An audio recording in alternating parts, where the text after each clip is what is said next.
Stewart, lead us in the pledge of allegiance to council. Join me in prayer, please. Raise the flag, please. Pledge allegiance to the flag of the United States of America and to the republic for which it stands, one nation, under God, indivisible, with liberty and justice for all. Let's pray. Our most kind and gracious Father in heaven, we give thee the honor, the glory, and the respect that you so deserve. We're thankful, Father, for the help that allows us to be out this evening, to come together to discuss those things which are most important in our hearts at this time. We pray, Father, that we can come together and to make decisions that are right and proper and to the best interest of those people who which we duly elected represent.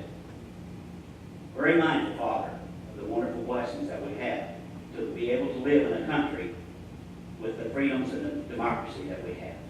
We're thankful for this. Be with us this evening. Give us direction. Is our prayer in Christ's holy name. Amen. Amen.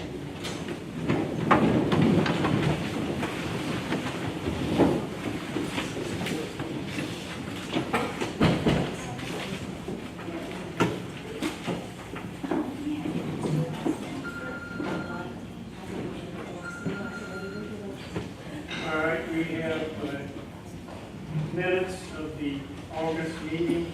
Everyone had a chance to look at those. There be no corrections or additions. I need a motion to approve the minutes of last month's meeting. Make a motion to approve the minutes. Motion made by Mr. Bowling, seconded by Mr. Rebels. All those in favor, raise your right hand.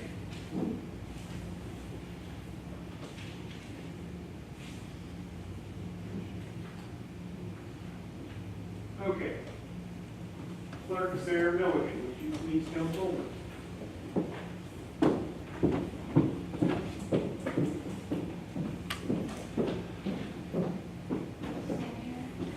You can sit or stand. Okay, well, there's a chair, so I can say things off.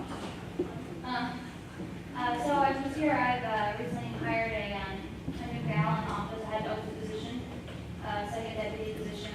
And what I did, I brought up one of my third deputies to that second deputy slot, and then hired a new gal.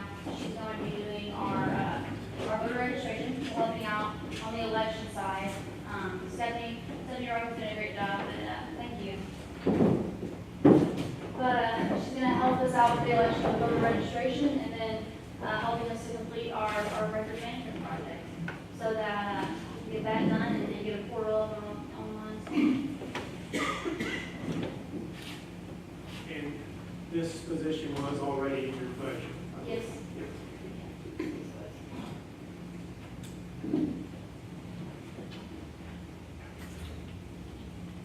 Does anyone have any questions in regards to the new hire?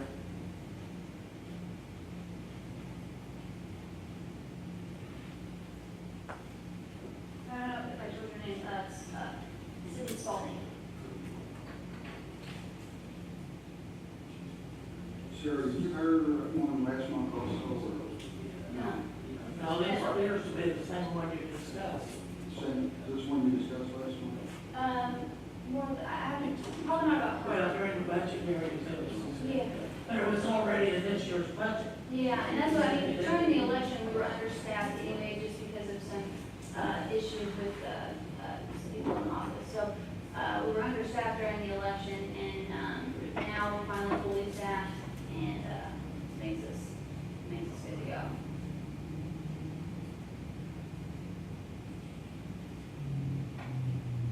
I have no problems or concerns if there's no.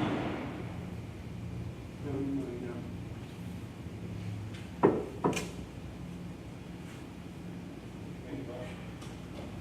We don't necessarily need one. Well, it's already in the budget, and Right, money's been appropriated, and it's there. right. If no one has a reason not to go ahead and do it, I mean, that's the reason why you asked the employees, also, so. Yeah, but we can revise that or about 2 or 3 meetings, So, go about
this is actually not an additional appropriation, it's a transfer on the public defender's office, just basically to a different line item. Yes, would like to come forward, tell us what this is all about.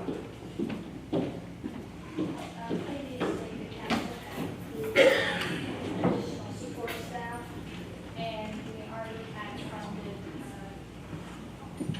an attorney position, and so we're using that, we want to use that money to fund the additional support staff that's coming to our operating to cover those expenses for computers and office supplies. You might go ahead and explain why we earned the additional support staff. Oh, I'm sorry, another paralegal. Now, due to the compliance rules. Yes.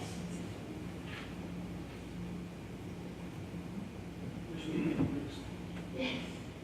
Mandated by the state of Indiana. Correct. In order to stay in compliance with our reimbursement. And all these funds have already, are already in our account, and we just want to reappropriate them to different line items. Which is due to the case, Correct. which is the drug problem.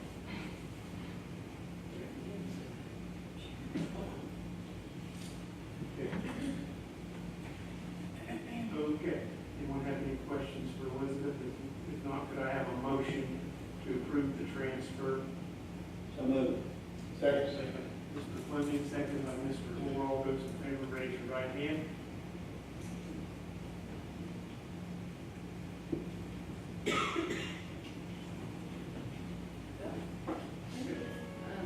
Real quick, along the lines of that, in the support staff, we have to do a salary ordinance amendment to add her to the salary ordinance. Mr. Moore made a motion to amend the salary ordinance for this. Is there a second? Second. Second by Mr. Brisher. All those in favor, raise your right hand.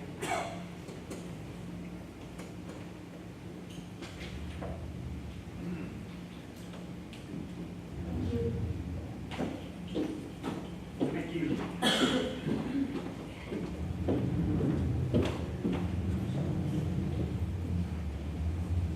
Okay, we have an additional appropriation, which I guess you could say was an oversight in last year's budget. It doesn't affect the big number on the jail bond. It's simply, we did not appropriate enough last year to pay a payment on the jail bond for this year. There again, it is not additional money, it's in the bond, and the big number. Money is there, $97,800. And we have an additional appropriation for the pretrial prosecutor, which is needed to cover professional services, an expense, that was a murder case. Crime is expensive. This is in the amount of $6,064. Entertain a motion for both of these at the same time. We're not talking about no money. No, Oh, no, just, I mean, some money's already set aside. that's correct. I guess there just needs to be appropriated. I make the motion to appropriate. And I'll second. Motion made by Mr. Bowen, seconded by Mr. Fleming. All those in favor, raise your right hand.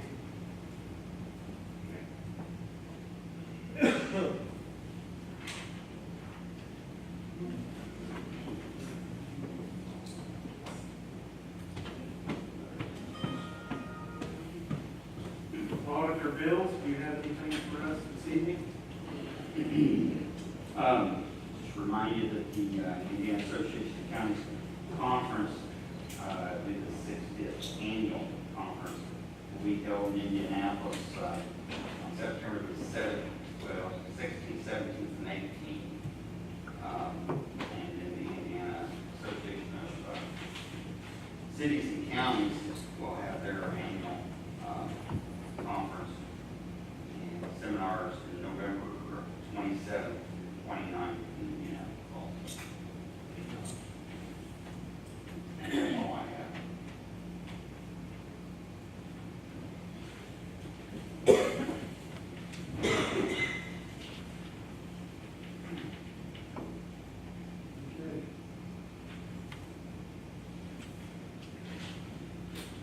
Mr. Clark, do you have any reports? The only thing I have is that I have had a discussion, and I don't know if Mr.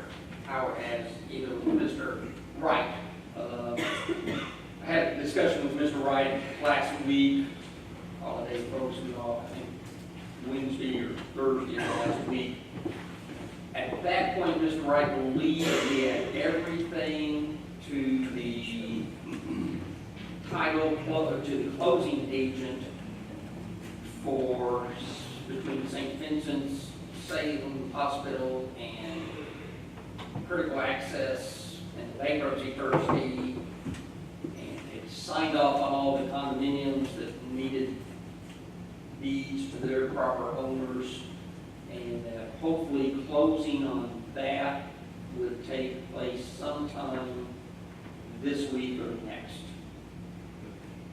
No, I didn't know that. Okay, I think that's the time frame they're now looking at, Very good. which at that point, St. Vincent's then will execute after they've done everything with the big hospital over on Shelby Street and all the condominiums in the office complexes that they control.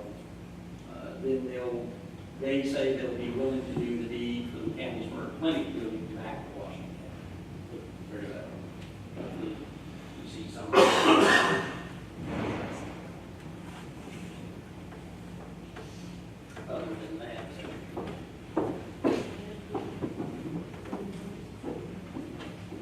Other than that, I don't know that I've got anything, unless you got some questions.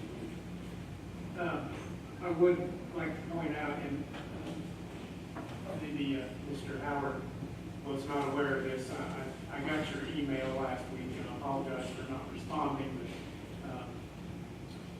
we had designated as the council Mr. Clark to be our designated representative to negotiate with whomever in regards to the bankruptcy proceedings. And, of course, I know you're not able to attend all the council meetings, but just wanted to make you aware of that. So if commissioners or you have any questions, I direct them toward Mr. Clark here, and hopefully we'll have this wrapped up. Have another problem of trying to figure out whether we're going to sell or lease the Campbellsburg Clinic, which we will take possession of in the near future. This has been going on, about a year now, since we made our last payment. So, Yes, thank you. yeah, thank you.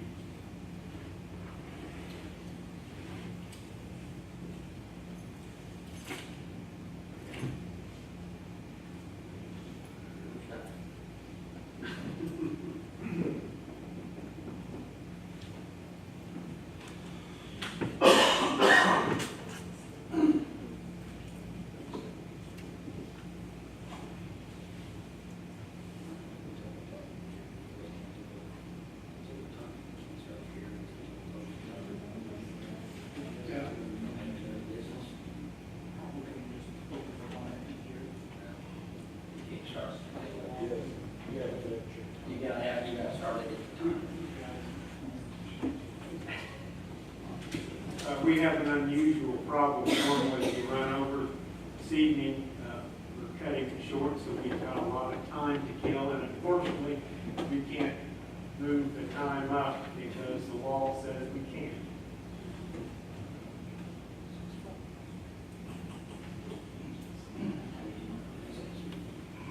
So we can recess for a period of about 30 minutes, 35 minutes.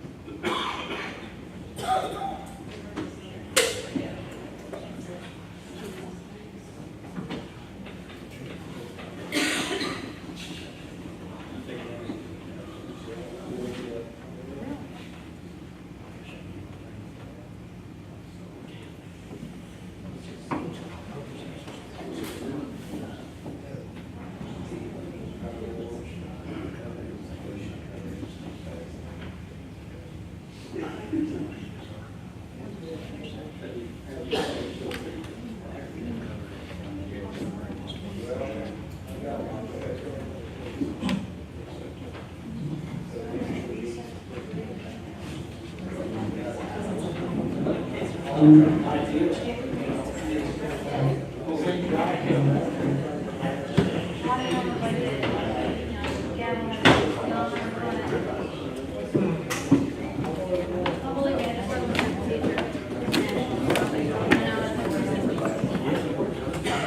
ahead and reconvene. It's 6 o'clock, and at this time, we will hear the budget public hearing portion of the meeting, and I'll turn it over to Mr. Mark Clark. Thank you, Mr. President. So tonight we have several public hearings on the agenda, two that start at 6 o'clock. So we have public hearings on Delaney Creek, Washington County Solid Waste, Blue River Fire District, Brown Vernon Fire District, and then the county budget as a whole. So what I'm going to do is I'm going to ask one at a time. I'll ask people that are interested in Delaney Creek, the solid waste, Blue River or Brown, if anyone wants to come forward and speak. If you do, please come forward to the chair, the old witness stand, I'll say, and you would have 5 minutes to speak about the budget and to present your ideas to the county council regarding what the budget should or should not be for those entities. After that, then I'll ask individuals, some individuals have already signed up or signed our sign-in sheet to come forward and talk about the county budget as a whole. So we'll do those individual districts. So if that's the only thing you're interested in, then you can have your time, say your piece, and if you want to stay, you can stay, and if you want to leave, you can leave. So, all right. So that will bring us first to the Delaney Creek Conservancy District budget. Is there anyone here that wants to particularly speak regarding the Delaney Creek Conservancy District budget? Do this like an auction. Going once, going twice. No public comment regarding Delaney Creek Conservancy District. The Washington County Solid Waste District. Is there anyone who wishes to speak about the Washington County Solid Waste District budget? Going once, going twice. No public input regarding the Washington County Solid Waste District budget. Blue River Fire District budget. Is there anyone here wishing to speak about the Blue River Fire District budget? Going once, going twice. No public input regarding Blue River Fire District budget. Brown Vernon Fire District budget. Anyone wish to speak regarding that budget? Going once, going twice. No input regarding the Brown Vernon Fire District budget. All right, so that brings us to the Washington County budget as a whole. We have a sign-in sheet, and if you did sign in, at the end we'll allow individuals who have not signed in to please come forward and identify yourselves. But anyone who wishes to speak will have the opportunity to speak.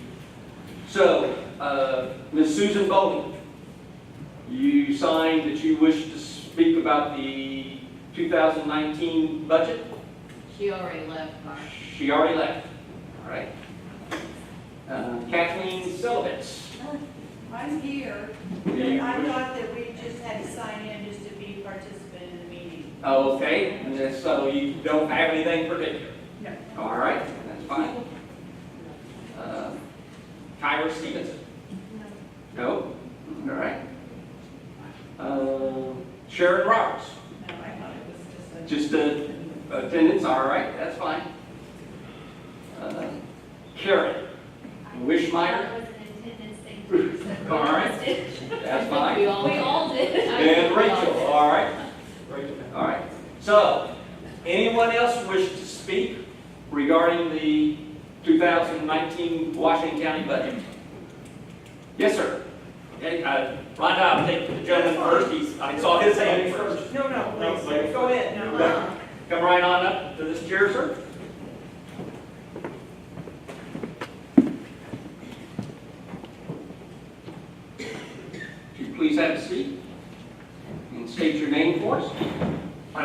morning, Brown. And Mr. Brown, you have 5 minutes to speak to the council. I would urge the council that when you guys all got elected, you swore an oath to serve the people. And for you to make a vote to increase property taxes 21.75% and take money away from the schools. Salem Community Schools is losing $117,000. That's wrong. The jail project is what it is, but there's other ways to do things than to increase property taxes. There's better ways to serve the people. How many of you honestly have walked your district, knocked on doors and talked to people? Because from what people are hearing, they are irate. I'm sad that there's not more people here. So I urge the council, think carefully about your vote, because I guarantee you the people are going to remember what you do come November 6th. And I'm going to leave it at that. Thank you. Rhonda? Yeah. All right, on up to the screen.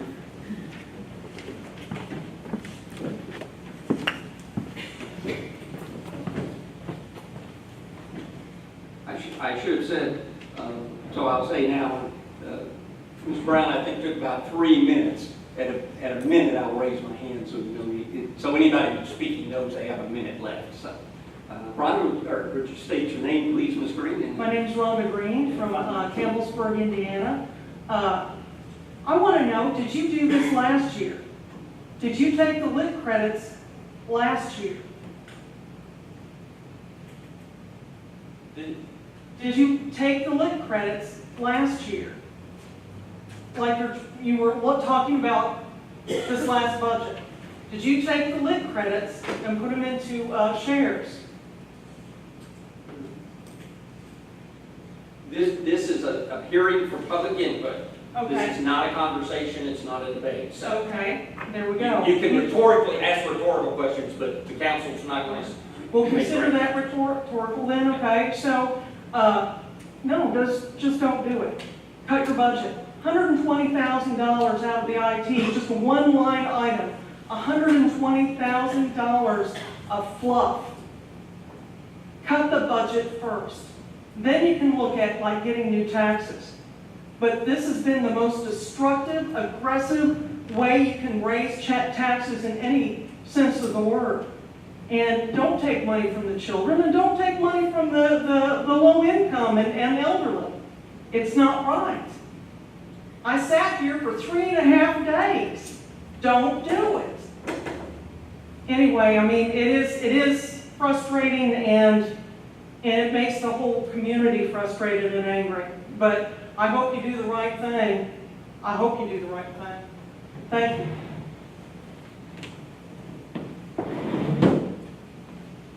Thank you, Ron. Ms. Green. Anyone else wish to speak? Ms. Porter? Then we'll go here.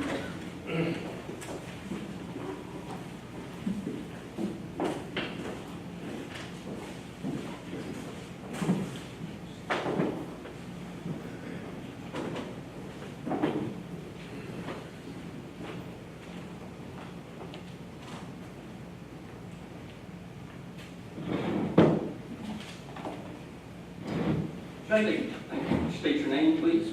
David Norton. I live in Gibson Township. And I identify with Tommy's and Rhonda's comments.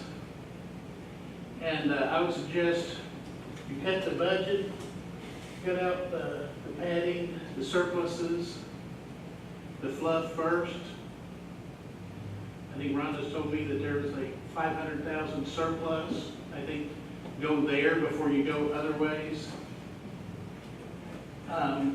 When we're talking about building the jail in the first place, There were people here saying it was gonna be a profit center, it was gonna pay for itself, it was gonna make all this money housing inmates from other counties. It was only gonna cost $10 per household.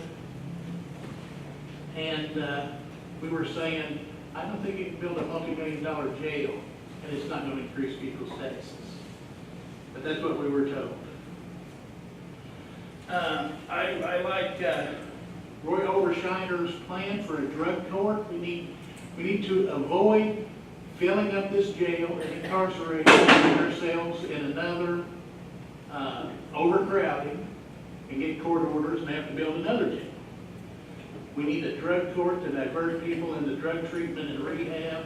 We need ankle bracelet and home incarceration, do whatever we can to keep from having to build another new jail when we overcrowd this one. The whole country is debating the problem we've had in over-incarceration in this country.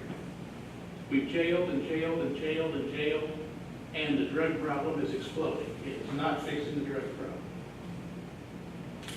And you're the council, you have control of the purse strings, you can rein in the judges and prosecutors and sheriffs from arresting nonviolent, low-level drug offenders and tell them, hey, we need to put these people in drug court, rehab, drug treatment, something that will actually help the drug problem.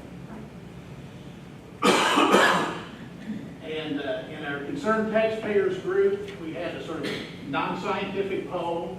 People self-selected as people who were more concerned, and people wanted first to cut the budget. And then if you have to raise taxes, all those that made a choice preferred to increase the income tax rather than taking away the lit property tax relief, because that affects the schools, takes money from the schools. If you're capped, and if you're not capped, it takes money from the taxpayers. And the schools, I think the total comes up to $146,000 if you add all the county schools together, that's taken away from them. And the rest comes from taxpayers, and most of this is to pay for bonds on the jail. And I know, once it's there, you gotta pay for it. The bonds have to be paid. We've gotta bite the bullet, and I feel your pain, but you were warned. Thank you.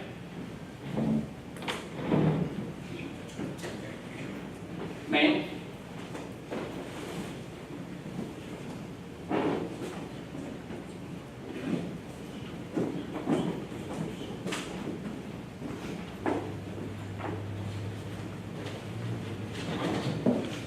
State your name, please. Sure, I'm Deidre Gottbreath from Jackson Township. So I just actually come from, my level of comment is going to be pretty minuscule in the sense of the basic point that I come from. I'm current president of Washington County Farm Bureau, and this has been a discussion at the Farm Bureau level. Of course, anytime you get to talking about property taxes, of course, ears perk up, things start to get to a different discussion level. So it was just asked upon me to come and ask for more information. People felt like that we weren't really sure exactly what the change in lit tax relief, or the lit credit for the property tax relief was going to be used for. So if it's going to be shifted directly to the public safety and shares, if there could just be a little more description of what is actually going to be done with the shift in that, and that may be my lack of knowledge, so please excuse that. But we just wanted to make sure that we get a little more info before we're supporting budget decisions being made like that. And so obviously, I trust there's farmers on the county council here, and I'm hoping that people are thinking with all parts of their being and not just the fact that we all understand how budgets have to work. So I just hope that you'll take in mind that a lot of community members, property owners, farmers are really looking for a lot more information to help us connect the gaps on where we are with this, and help make sure that if it is something that we should be in support of, that we have enough knowledge and information that we can back this and support it in the correct ways. Obviously, public schools are a big concern to us as well. So much of our property tax supports that as well, and we just want to make sure that if we're seeing such high property taxes and putting in that input into the community that the schools and such are still receiving that benefit of that. So just making sure that we're making the most of the money and hoping that I can get some more information eventually about that. Thank you all for your time.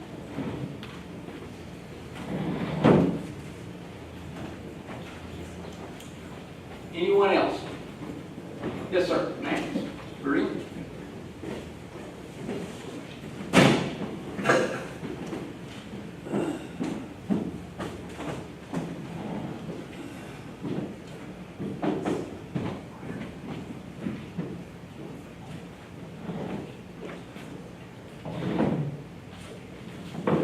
I'm Max Green, out of Camel's Burden. I'd like to speak against the taking the tax credit from the LIT.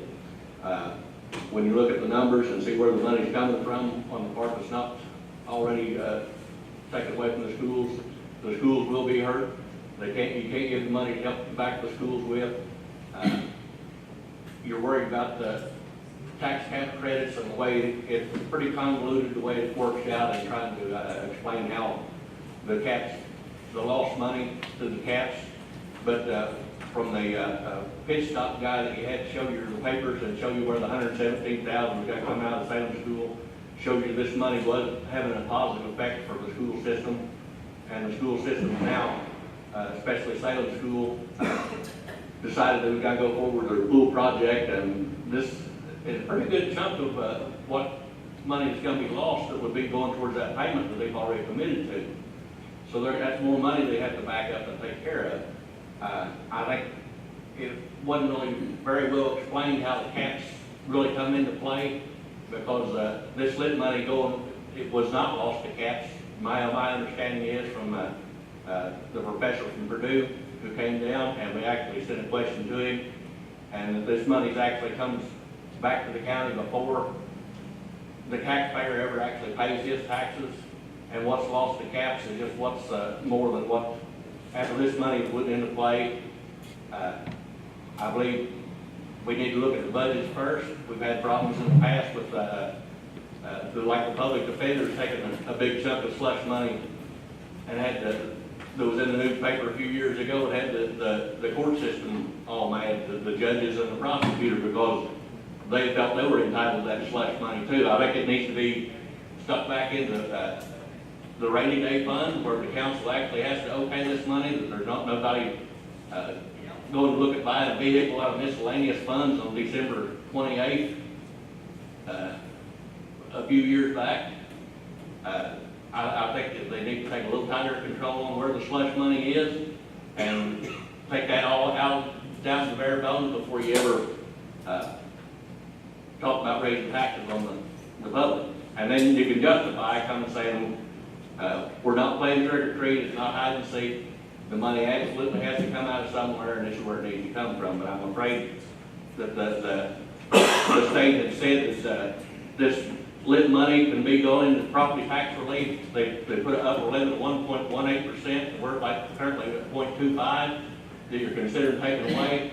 The state said this was a good opportunity to funnel money into the school systems and into the municipalities, because they have people paying income taxes as well.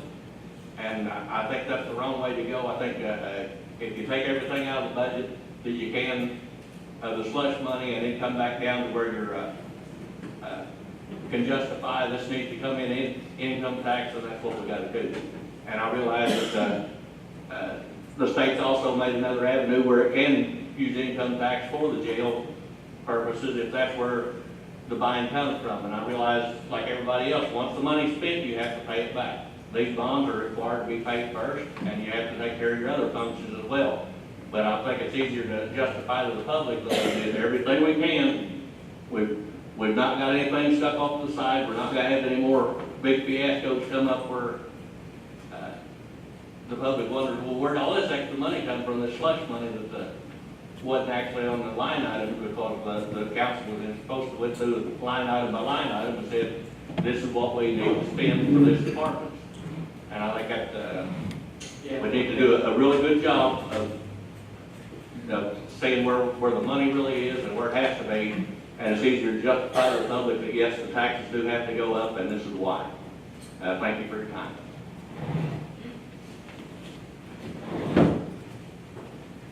Anyone else?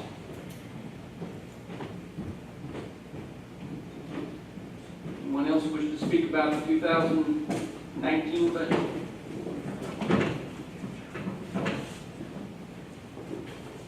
Going once?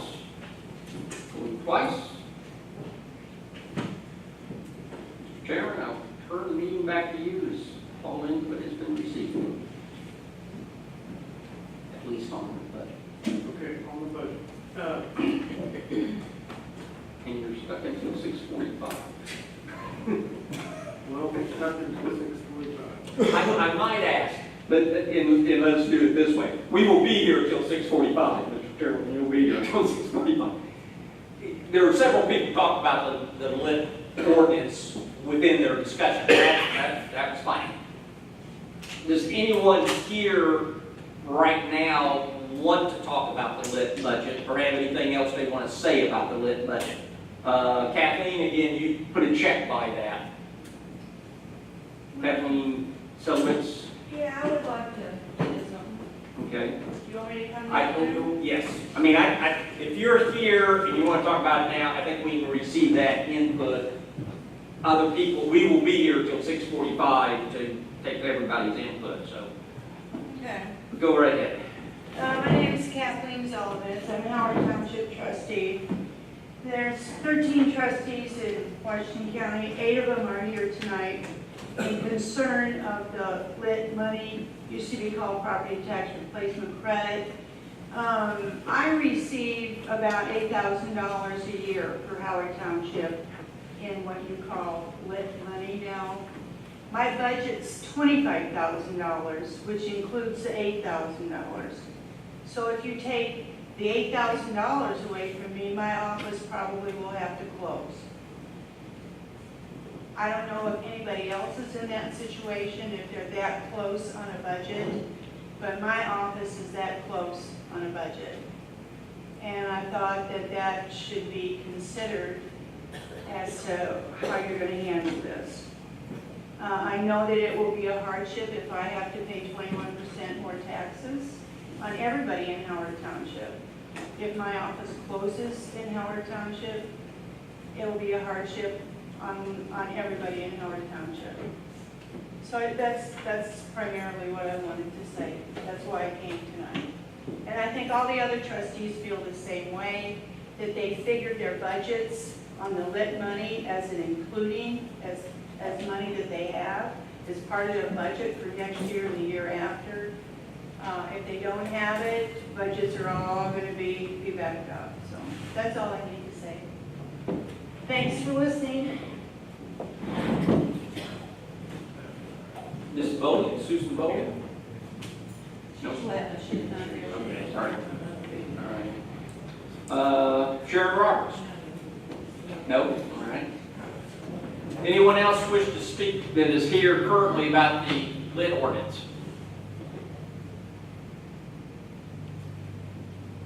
You're basically back into a recess. Okay. 6:45. We have a recess till 6:45.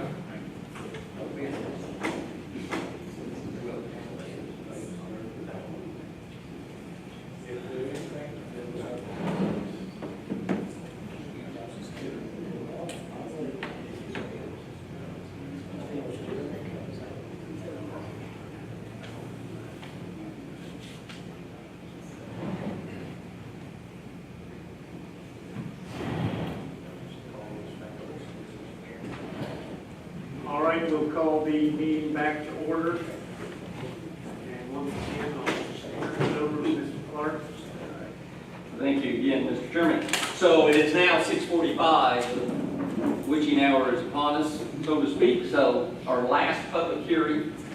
So does anyone know, I don't believe anyone new has came in from the last 10 minutes, but if you have, we now are in our public hearing for the ordinance on local income tax, which is ordinance number 2018-06, ordinance modifying local income tax rates for Washington County, Indiana. Does anyone have any input into public input to the council regarding this ordinance? Going once? Going twice? No public input regarding the ordinance. We,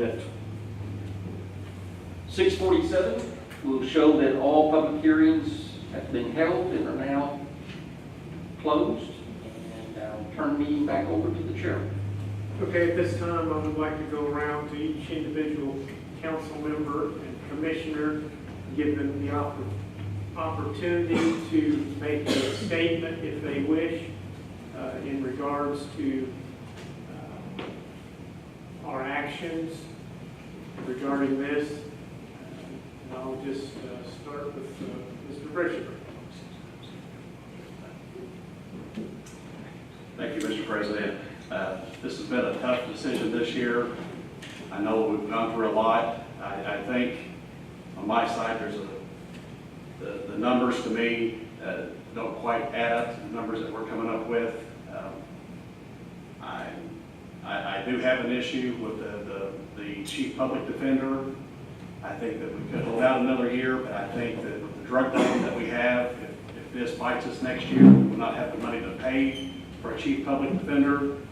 The same thing with the probation department. And I would rather be proactive than reactive on this. And I have studied this. I've had many conversations with those two departments, and I just, the only way that we can stay above this is to do what we're doing. And that's why I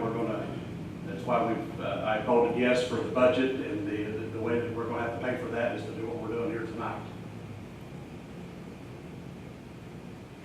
All right, thank you.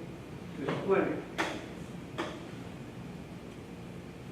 It seems like any decision that we have to make in regard to somebody's money, anybody that knows Gerald Fleming knows that he don't spend his money easily. I don't spend the taxpayers' money even easier than my own. I take a lot of pride in trying to listen and to understand and to make the right decision. Because I live in the county, my family's in the county, my children, my grandchildren, my great-grandchildren. So the decisions that I make are going to be the best decisions that I can come up with. We took it upon ourselves to hire a tax specialist, and it appears that this is the best method of obtaining where we need to be based on his recommendations and all the discussion that we've had prior to this. So the decisions that I make tonight, I make solidly and with a lot of confidence. Thank you. Thank you. Mr. Nelson. I think it's important to understand that misinformation or misunderstanding are two very powerful problems we have in the room tonight. And when certain information gets spread over and over again, people seem to want to accept that as truth, which is problematic for me. Now, three things come into play when we're considering what's happening tonight with this budget. One, we're dealt a hand of cards from the state, and it's on us to make the best decision possible. I don't think you'll see any villains sitting around this table that are, oh, we can't wait to raise people's taxes. I don't think that's ever been a conversation we've had, and we sure don't go in the back and hack up the money. But we've got a couple things that are affecting us, and one, that's the decrease in the assessed value of farmland. We've got to make that money up somewhere to operate our government. Second being public safety. I think the president said it's not cheap. Crime costs us a lot of money. And we've had to make accommodations when it comes to our sheriff's department, when it comes to our public defenders, in a number of areas to combat an opioid epidemic that's nothing new. It's been around for decades. Now methamphetamine continues to be on the rise, and I worked in public safety for over a decade, and if anybody says there's an easy answer or I know what to do about it, they're lying to you. We still have to take care of the people that are affected by this, including the perpetrators, and that costs a lot of money. But the last thing I want everybody to consider is property tax caps as they were initially thought of. They were not designed to give counties permission to decrease property taxes, but that's exactly what happened. And it's not a matter of when the property tax credits are going, it's a matter of when for each county. So this council can make the decision to do nothing and kick the can down the road and make it hurt twice as much next year or even more so in the future, or we can get in front of it like we're choosing to do right now. It's not a tough decision. There's nobody up here that's second guessing or sweating any decision that's been made. And the figures that I've heard tonight are simply not accurate when I've heard from this seat right here. Now, whether people choose to believe that, I challenge them to look at the tax bill this year, and then in 365 days, let's look at them again. And that's where the facts will lie. Thank you. Thank you. Mr. Gordon?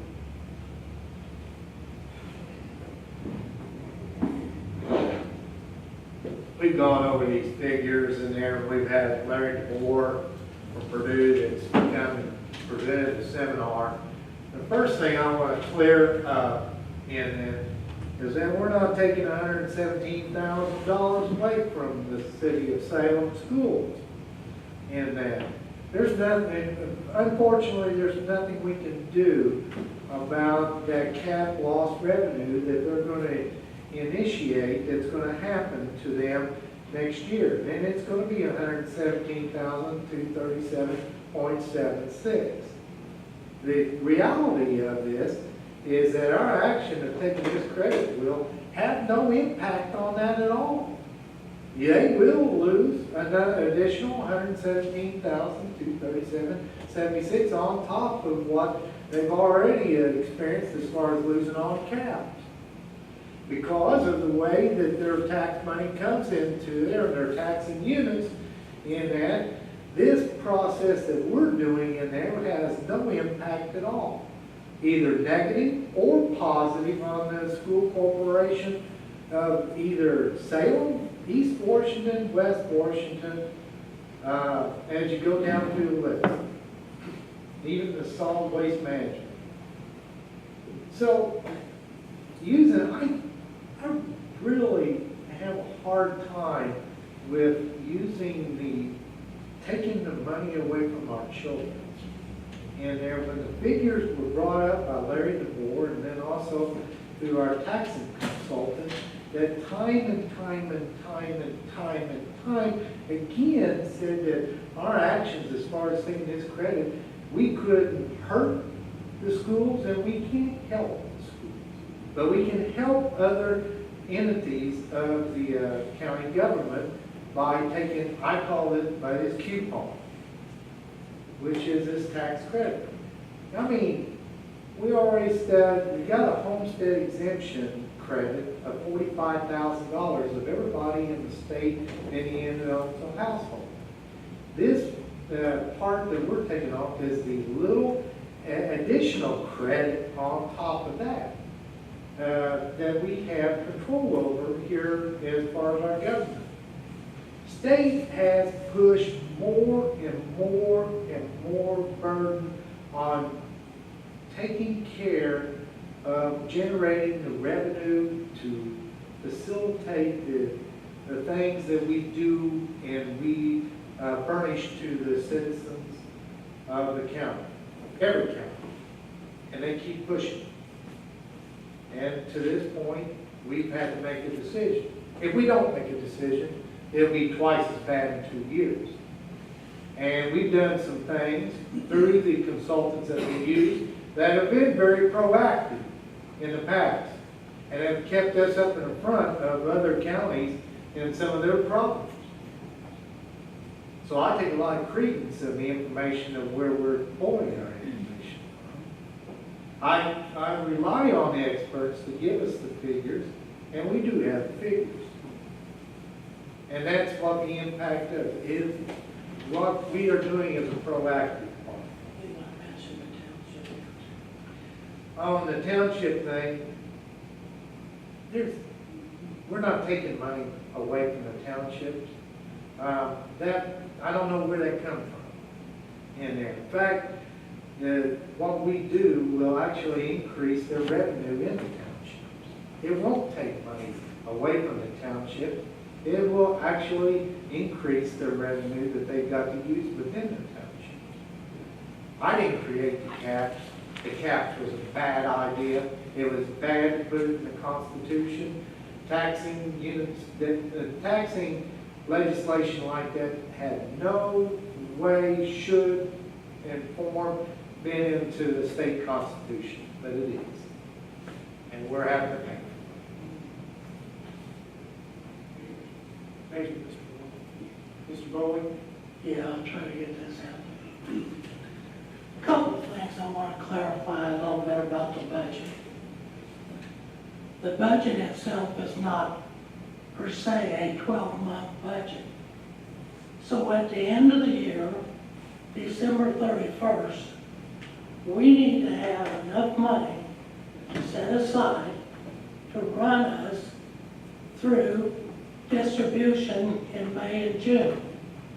Now, for the first time last year, since I've been on the council, we did have enough money to get us into April, based on some things that we had previously done. So, when you come to the end of the day, it's an 18-month cycle we're working on, not a 12-month. So if you're going to the end of the year and saying, you got this left over, know that's your carryover to get you, when you've done your budget, that was planned in the budget to carry you into May. So we'll kind of move that about a fund or whatever. That's just monies to operate on until you get your distribution. And that's something Washington County has not had for quite some time.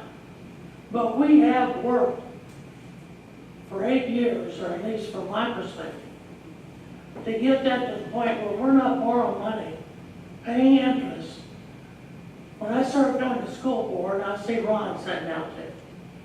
One of the things we had to do every year was borrow money to get us through distribution. We had to pay interest on that money. And of course, I understand the schools, the formulas have changed and whatever. And by the way, there's people working every day at the state level on how to increase funding for your ADMs, your daily count for your students, how many you got. They're working on trying to get the funding up. 2009, things changed in the schools, but they've been kind of dragging and lagging, but somebody's always working to try to get the proper funding into the school. But anyway, on the 18-month cycle, we got to stay on that and keep that up front, so we didn't get into it. Even though we have one county checkbook, we still don't want to be borrowing money to pay the way, so that's kind of the reason some things are happening. And we've talked about heard a little bit tonight about maybe we could raise income tax. Take the property tax credit away. X amount of people below the cap are going to pay more because they're not going to have that relief. If you're above the cap and it don't bring you back below the cap, there's no impact on you on the property tax relief. But there is on the county because that money don't go to anybody. That's where you get that dollar for dollar if you do what we're doing versus paying out the property tax replacement credit. Anybody above the cap, they still get the credit, but nobody gets the benefit of it. So that's where we're taking now. You remove the property tax credit, and you'll cause somebody some pain down here. If you raise an income tax, that same person is going to have to pay some income tax. The question you have to ask yourself, is the additional whatever I'm going to pay in income taxes out of pocket going to be more than what I'm going to pay in property tax out of pocket? So we're looking at it from the standpoint think Mr. Fleming hit it on the head. I'm not one about spending, but I am one about gaining knowledge, knowing as much as I can know about a decision, both sides of the table, before I make a decision. And we have pretty well looked here, looked there, done this, done that. So to say, if you haven't reviewed all the pros and cons, you don't just talk about one side of the issue. The whole issue is the issue. And that's all I've got. Thank you. Thank you, Mr. Foley. Mr. Rebels? Thank you, Mr. President. I want to thank you all for coming out tonight and sharing your evening with us and having your input. And of course, we want to listen to everybody that wants to talk. Some of us have been on here 8 years, and if you've seen the county government budget 8 years ago and see where we're at today, I think we've all made good decisions. And I hope you're satisfied tonight that we will continue to do what is right with your money to do and provide the services that you are accustomed to and deserve. And I think you heard everything that's been said so far, so there's no sense in beating a dead horse. But whether you believe me or not, I think we will make the right decisions and do what's best for the county government. Thank you. Thank you. Commissioner Marshall, would you like to say anything? I don't think there's anything I could say. I mean, it's all been said, and I've seen these gentlemen work at this for the past 2 months diligently and hard. A lot of aggravation, a lot of sweat, a lot of worry went into it. I commend them. I know we hear on the other side a lot of times it's all thieves and crooks, but that's not the case. And it's sometimes a hard decision, but I thank you for the time and the trouble. And as a taxpayer, I pay taxes too. And that's all I got to say right now. Thank you. Thank you. Commissioner Roberts? Thank you. First of all, I'd like to commend every one of you sitting here at this table for the work you put into this. And I know that you've done what you think is the best for the county. You're not trying to hurt anyone, and you're sure not trying to raise anybody's taxes. I don't like some of the scare tactics that went on with this and some of the comments that were made, but we'll leave it at that.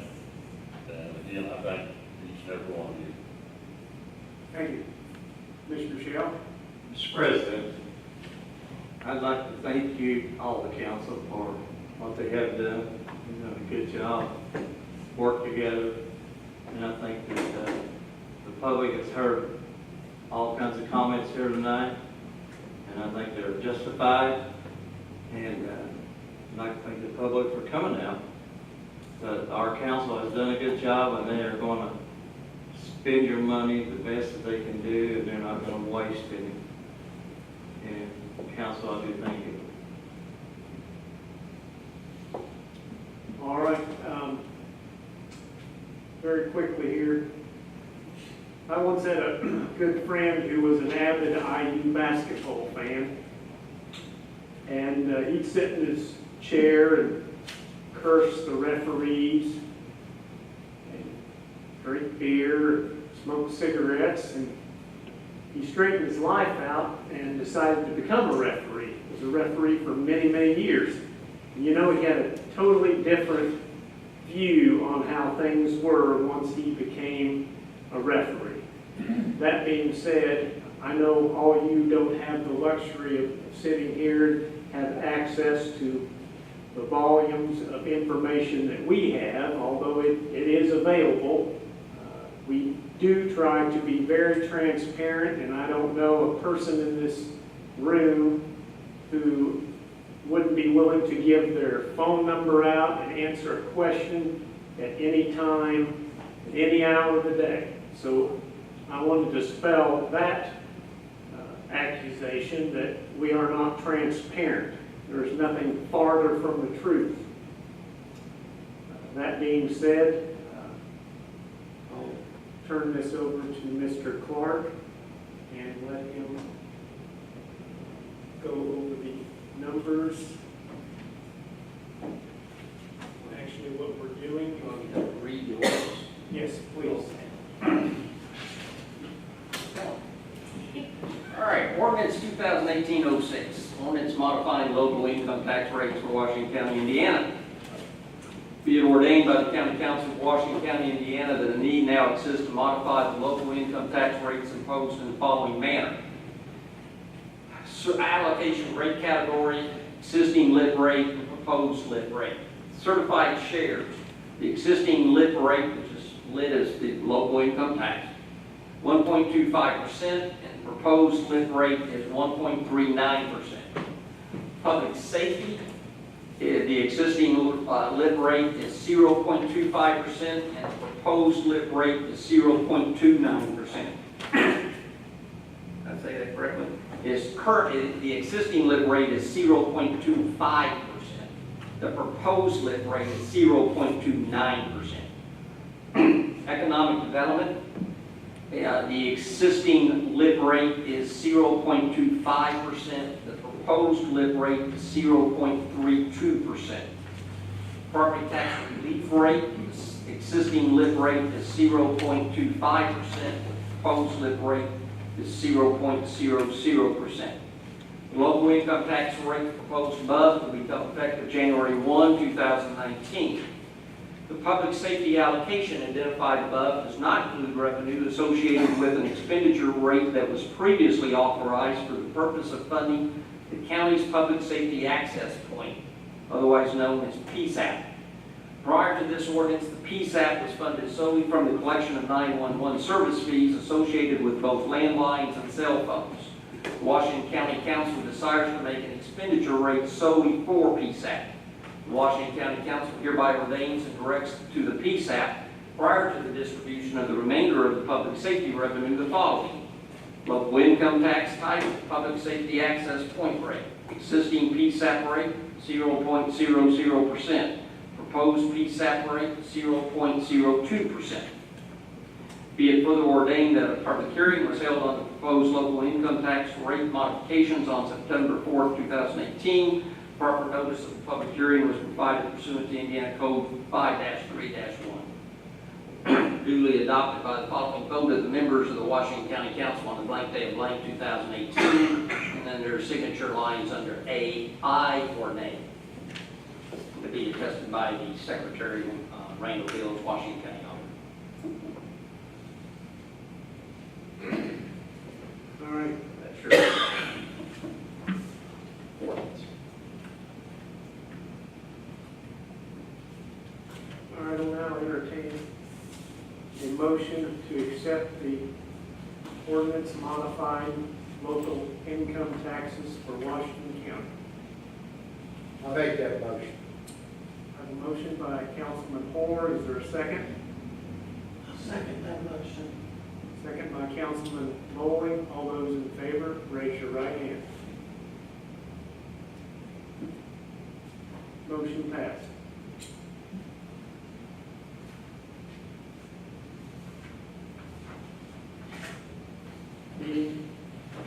No further business. I need a motion.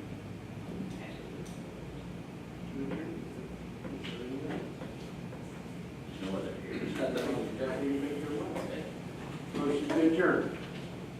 Motion made by Mr. Nelson, second by Mr. Flynn. Chair, actually, all your meetings. You probably need a motion to adjourn here. I'll second.